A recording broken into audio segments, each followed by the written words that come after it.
Flower ಚೆನ್ನಾಗಿದೆ. ಮನೆಗೆ ಹೋಗೋಣ, ಟೈಮ್ ಆಯಿತು. ಅಮ್ಮ ಅಮ್ಮ ಇನ್ನು ಸ್ವಲ್ಪ ಹೊತ್ತಿರೋಣ ಅಮ್ಮ.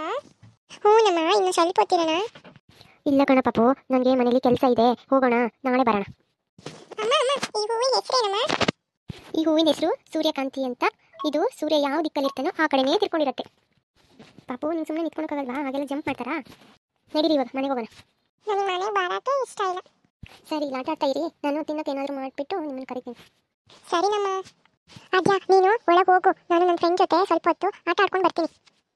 ಇಲ್ಲಪ್ಪ ನಾನು ಹೋಗೋದಿಲ್ಲ, ನಾನು ನಿನ್ನ ಜೊತೆ ಬರ್ತೀನಿ. ನಿನಗೆ ಆಟ ಆಡೋಕೆ ಬರಲ್ಲ, ನೀನು ಇನ್ನು ಚಿಕ್ಕಳಲ್ವಾ? ಇರು ಅಮ್ಮಂಗೆ ಹೇಳ್ತೀನಿ, ನನ್ನ ಒಬ್ಬಳನ್ನು ಬಿಟ್ಬಿಟ್ಟು ಅಣ್ಣ ಆಟ ಆಡಕ್ಕೆ ಹೋದ ಅಮ್ಮ ಅಂತ. ಯಾಕೆ ಅಜ್ಜ ಆಟ ಆಡಿಲ್ವಾ? ಅಮ್ಮ ಅಣ್ಣ ಫ್ರೆಂಡ್ ಜೊತೆಗೆ ಆಟ ಆಡಕ್ಕೆ ಹೋದ, ನೀನು ಒಳಗೆ ಹೋಗು ನಾನು ಆಟ ಆಡ್ಕೊಂಡು ಬರ್ತೀನಿ ಅಂತ ಹೇಳ್ಬಿಟ್ಟು ಹೋದಮ್ಮ. ಹೌದಾ, ಬರಲಿ ಇರು, ಆಟ ಆಡ್ಕೊಂಡು ಬರಲಿ. ಅವ್ನು ಹೋಮ್ವರ್ಕ್ ಮಾಡಿ ಮುಗಿಸೋವರೆಗೂ ನಾನು ಎದ್ದೇಳಿಸಲ್ಲ ಇವತ್ತು. ಸತ್ಯ ಅಮ್ಮ ಇಲ್ಲೆಲ್ಲೂ ಇಲ್ಲ. ಬೇಗ ಬುಕ್ಸ್ ಎಲ್ಲ ಇಟ್ಕೊಂಡ್ಬಿಟ್ಟು ಬರೀತಾ ಕುತ್ಕೊಂಡ್ಬಿಡ್ತೀನಿ, ಅವಾಗ ನಂಗೆ ಬೈಯೋದೇ ಇಲ್ಲ. ಯಾರಿಗೆ ನಮ್ಮಮ್ಮ ನನಗೆ ಬೈಬೇಕು ಅನ್ಸುತ್ತೆ ಅಥವಾ ಬೈಬಾರ್ದು ಅನ್ಸುತ್ತೆ ಕಮೆಂಟ್ ಮಾಡಿ, ಹಾಗೆ ಲೈಕ್ ಮಾಡಿ, ಸಬ್ಸ್ಕ್ರೈಬ್ ಮಾಡಿ. ಇವತ್ತು ಹೋಮ್ವರ್ಕು ತುಂಬ ಕೊಟ್ಟಿದ್ದಾರೆ, ಎಷ್ಟೊತ್ತಾಗುತ್ತೋ ಏನೋ ಇನ್ನು ಬರೆಯೋದಕ್ಕೆ. ನನ್ನ ಫ್ರೆಂಡಿಗೆ ಒಂದು ಕಾಲ್ ಮಾಡೋಣ, ಅವ್ನು ಬರ್ದಿರೋದನ್ನ ಕಳ್ಸೋಕೆ ಹೇಳೋಣ. ಅಯ್ಯೋ ಏನು ಮಾಡೋದು ಇವಾಗ? ಅಮ್ಮನ ಹತ್ರ ಫೋನ್ ಇದೆ, ಕೇಳಕ್ಕೆ ಹೋದ್ರೆ ಬೈತಾರೆ.